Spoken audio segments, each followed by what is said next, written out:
Let me start with my Your my MO. story starts with alcohol. Right? That seems to be like a big thing here is like alcohol and drugs. And with every good bitter story, mine starts with my parents. And how, you know, they were like counterculturalists, right? So they like left you out while they did drugs all the time. You know what I'm talking about, because I can see there's some hippies in the yard here. But it was fun. I mean, there was brownies for the kids, and then there's brownies for the adults. I mean, it was. I think we definitely had some. I mean, there was no doubt that we partaked in the brownies for the adults. We weren't supposed to, but we did. And look how I turned out. I turned out okay, right? Yay! You're growing up in that household. It's like I always thought it was this beautiful vase on the table, and it wasn't. I turned like 16, and I figured out it's not a vase, it's a bong. And I was just like, Dad, you know, put some flowers in it. And he's like, no, we don't put flowers in it. That was just a very interesting part of growing up. I mean, I made some brownies the other day. They were not that good. They were like, there was like sticks and stuff in them, and I think I passed out. Like, I have to take them because it's part of my medicine. I've got this new diet. It's called Crohn's. I don't know if you've heard of it. I actually have ulcerative colitis, but a lot of people don't know what that is. It's called Crohn's. It's this new diet. Everybody's got it. Nobody knows where it comes from. You just get it, and then you can't eat certain foods, and you get real skinny. Which is why I'm so skinny, because I prayed to lose weight, and bam, I got stuck with Crohn's. It's just the way it turns. Yeah, I was fat for like a long time. I mean, I've lost 50 pounds the last year, and I think I look great. Yay! Right? Yeah. I look good. I mean, dating's weird. Speaking of looking good, dating is so weird now. Like, I'm separated from my wife, and so of course I'm on the scene. She's already got a boyfriend, and I was like, that's great. Just go torture somebody else for a little bit. I was like, I've had my fun. We've had a good time, but man.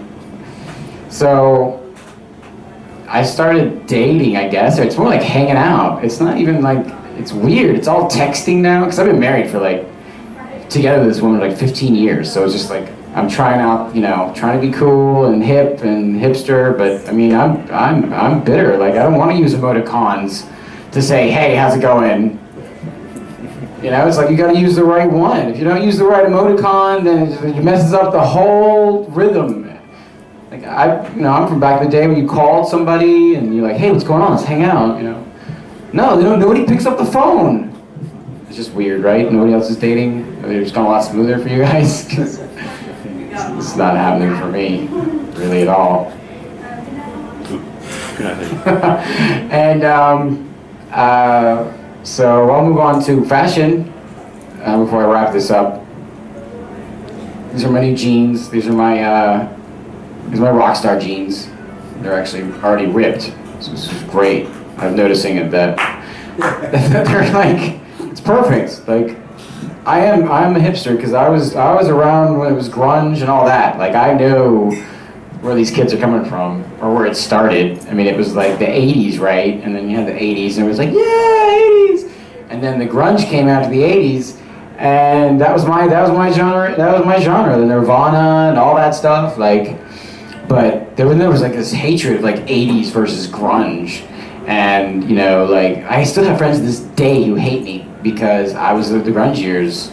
Like, you destroyed disco. You destroyed the 80s. And I'm like, man, you take it so personally. Like, it's just really, you know, I didn't do anything. I wore, like, you know, flannel. Like, you're going to get mad at me for wearing flannel? Like, it's stupid. Anyways, it's been a great night. Thank you guys for listening to my ranting and my raving, my bitterness.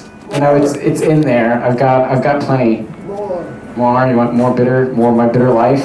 My life is a joke.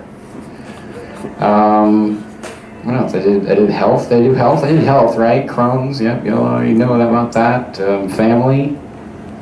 I don't want to do politics. That's for sure. That's dumb.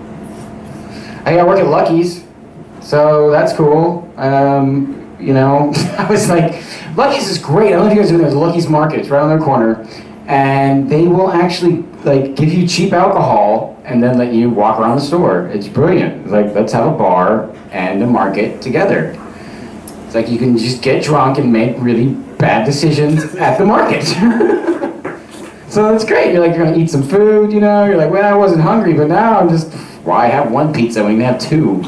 I mean, it's hilarious. And I'm a bag boy, and I do like a bunch of stuff, but I can't help but notice, like I think I'm handsome, and and I'm doing my thing. I'm bagging, and these girls are looking at me, and I'm like, oh, this is cool, man. I'm like, I'm in the groove, right? I'm in the groove.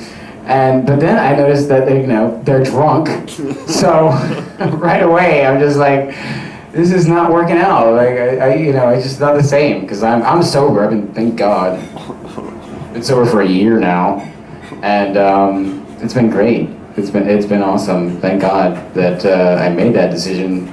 Turns out alcohol makes you go mentally retarded. That's what my friend Mark here says, right, Mark? It's like irreparable brain damage. Man, I got out just in time. Because I'm pretty sure it's all burnt up there.